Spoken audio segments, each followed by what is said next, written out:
This week's edition of Governor Obiano's Narratives of Excellence will focus on understanding the fish revolution in Anambra State. Kindling the fire of agricultural revolution in Anambra State on May 15, 2014, Governor Willie Obiano declared, "Our ancestors judged a man by the strength of his arm.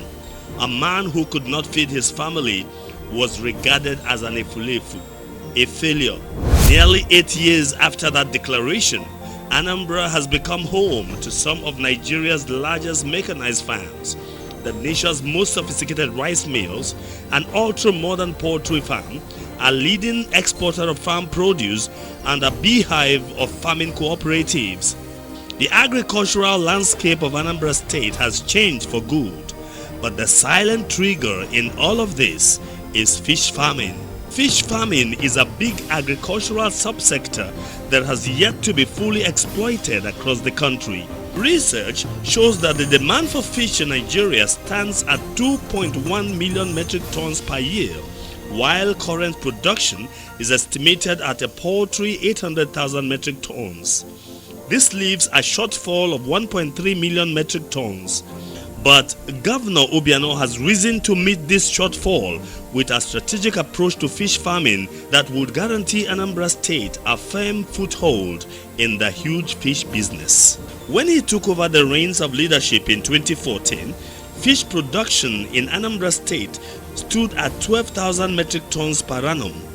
He subsequently set up an annual fish production target of 55,000 metric tons and began to walk his talk immediately by setting up an agency that would jumpstart commercial fish farming in the state. That agency is the Fisheries and Aquaculture Business Development Agency, FABDA. The agency was created to facilitate the establishment of fish production villages in the 3 senatorial zones of the state in order to attract more farmers and entrepreneurs to fish farming in the state. We're doing 300 ponds in each of them, and for these 300 ponds, it's going to do 75 tons per month. So when you do 75 and you multiply it by 3, you see you have 225,000 kg.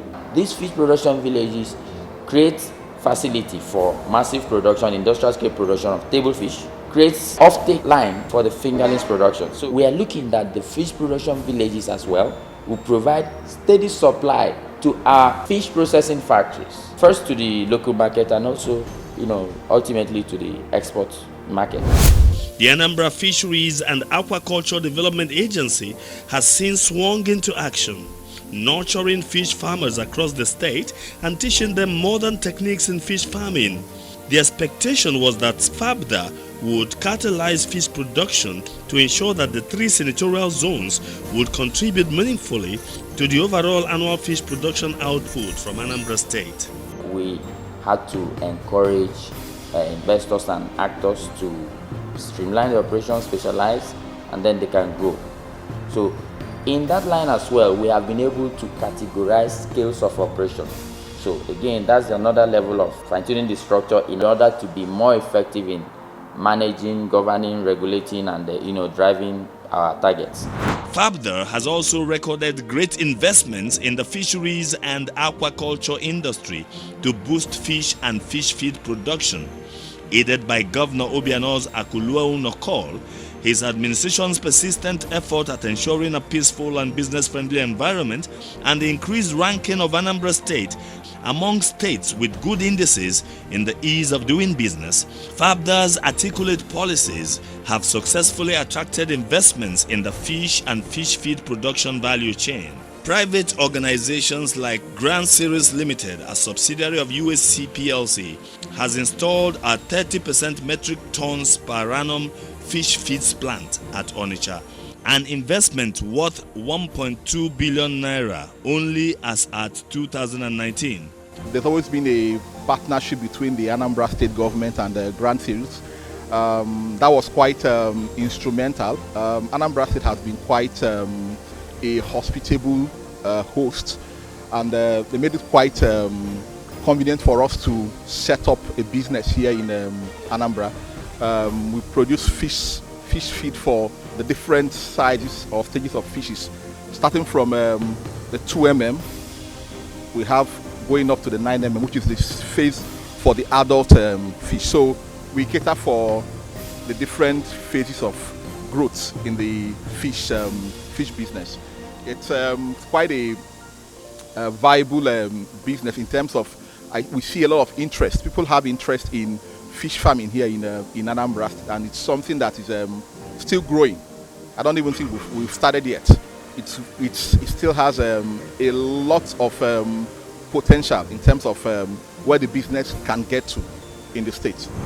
Indeed, the bold investment of Anambra State government under Obiano in commercial fish farming has boosted the interest of fish farmers and induced more aggression in the business. More farmers are joining the fish production value chain on a daily basis. The volume of fish production has gone up from 12,000 metric tons to 22,000 metric tons per annum.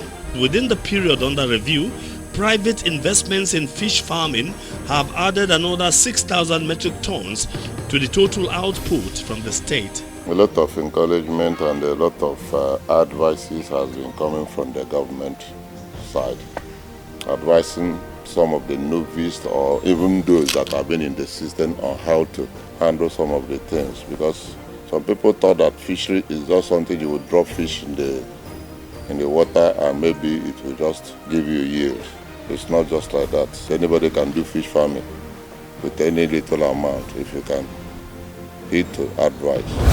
Indeed, as the demand for fish continues to grow across the country, the quest to meet the national shortfall of 1.3 million metric tons of fish has become the next business challenge to investors and entrepreneurs in the fisheries and aquaculture business. As Governor Obiano's vision for Anambra State continues to find expression and assume proper shape and form in different sectors of the Anambra economy, his overall impact as a leader who has the interests of his people at heart is beginning to manifest, leaving no doubt whatsoever that Obiano is a governor far ahead of his time.